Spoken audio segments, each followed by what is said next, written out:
الفل عليكم، يا رب تكونوا بخير. كل سنة وانتم طيبين.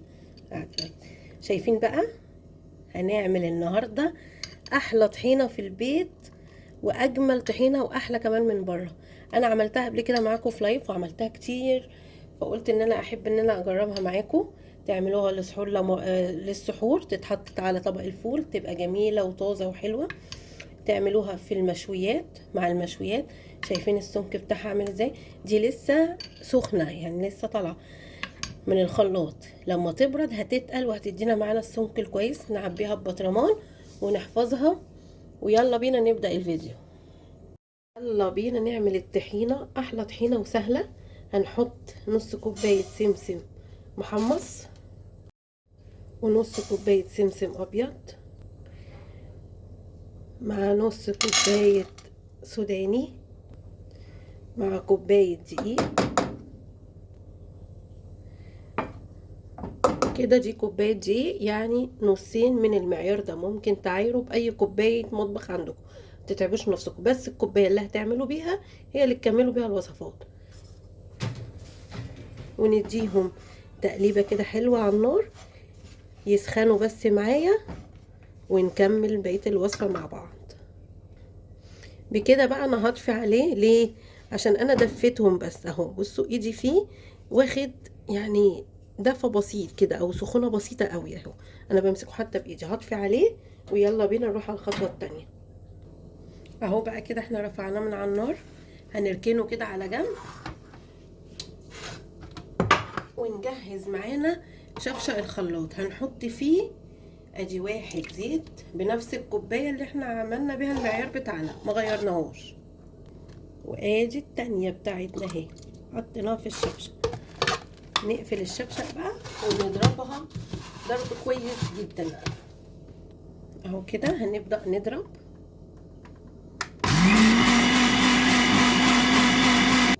بصوا يا جماعة، انا كده بضرب، سوري، انا كده بضرب اهوت الزيت، بس بكتب يعني بقفل وارجع لكم تاني عشان الصوت.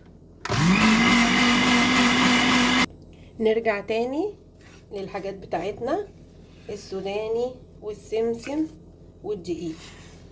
هنحط بقى، جبت كبة الخلاط اهي، وهنحط فيها وهنبدأ نطحن المكونات دي.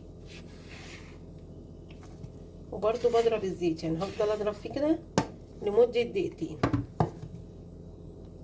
كده. بقى نركن الشفشق كده على جنب عشان هنحتاجه تاني، وهنحط الكبة معانا وهنبدأ نطحن اهوت كده. انا ركبتها اهيت. هنبدأ بقى نطحن كل المكونات بتاعتنا وهرجع لكم. بصوا ده بعد ما احنا طحنا شويه، هنستمر في الطحن. مش باينه؟ شايفين ده بعد ما طحنا شويه. قلبتها عشان خاطر يتخلق كويس جدا، وهرجع لكم تاني. هضرب تاني وارجع لكم. بصوا انا عماله اهز فيه كده عشان كل الخليط، المكونات كلها تتطحن كويس جدا، واشغل تاني.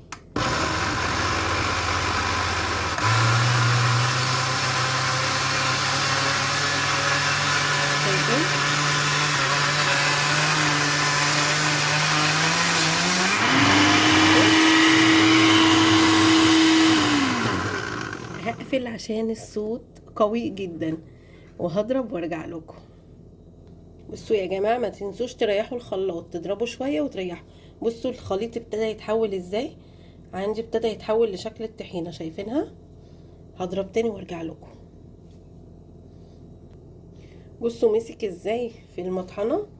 انا كده شايفه ان ده كده كويس جدا. احنا هنبدا بقى ننزله، وننزله في الخلاط تمام على الزيت اللي احنا ضاربينه كويس. هنزله كده من المطحنه كويس. هجيب حاجه كده حاده شويه وانزله عشان مسك، لان ابتدى الزيوت اللي فيه تطلع، اللي في السمسم والسوداني. بصوا انا قلت اوريكم الشكل ابتدى ازاي الزيوت اللي فيه تطلع والطحن. هبدا بقى انزل بيه على شفشق الخلاط اهو، على الزيت اللي احنا طحنينه. سوري، الزيت اللي احنا ضاربينه مش طحنينه. معلش، ما تنسوش تعملوا سبسكرايب للقناه، اشتراك ليها، تدوسوا على زر الجرس عشان يوصلكوا كل جديد. في فيديوهات حلوة جدا هتفيدكم، ولايك للفيديو. اهو كده انا نزلت كل الخليط اهو اللي في المطحنه، وهحط الباقي واطحنه برضو انا حطيت باقي الكميه اهي، وبرضو بضرب وهرجع لكم ماشي. بصوا يا جماعه، انا اوقات عشان اسرع عمليه الطحن واضمن ان الحاجه اتطحنت كويس، حطيت يعني في حدود معلقتين زيت عليها في الكبه عشان العجينه تمشي اسرع وتتضرب كويس جدا. دلوقتي شايفين؟ دلوقتي بصوا ابتدت تمشي اسرع وتحولت اسرع. انا كده كده مش عايزه احولها لطحينه يعني سك، بس انا حاطه لها زيت، فاحنا بنحاول اهوت بنضرب. دلوقتي بصوا بتطحن كويس جدا.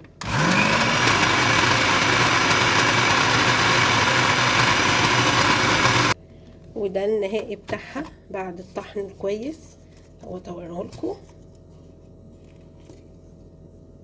اهو عشان بس ايه يجي في وش الكاميرا. بصوا شايفين ازاي بعد ما انا حطيت معلقتين الزيت هبدأ بقى انزل الخليط كله في المطحنة وهنزلهم في الخلاط اهو نفضي كله. انا كده بضرب في الخلاط ماشي عشان خاطر الخليط كله يتجانس مع بعض.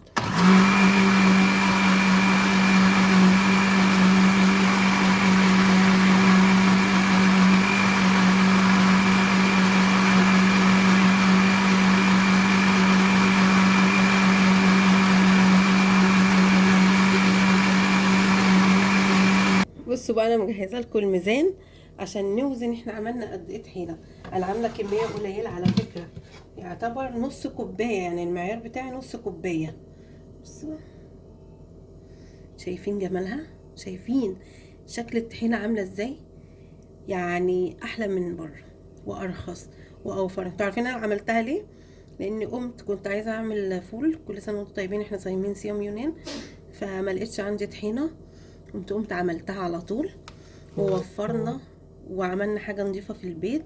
ومن عمايل ايدك كفايه ان انت بتعملي حاجه نظيفه ومضمونه، ضامنه ايدك اللي عامله وحاجتك نظيفه ومتعقمه.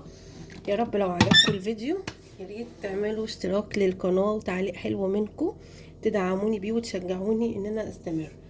دول كده عملوا نص كيلو، شايفين؟ نص كيلو. انا وزن الطبق قبل ما انا احطه وهوت كميه حلوه. حاجات كانت عندي في البيت، انا كان عندي سمسم خدته، وعندي سوداني، كل حاجه من البيت، والدقيق طبعا عندنا، والزيت. يا رب يكون الفيديو عجبكم. يا ريت تعملوها للسحور وللفطار في المشويات وعلى الفول، ودعموني بكلمه حلوه منكم واشتراك حلو منكم للقناه، وهيوصل لكم كل جديد. باي باي.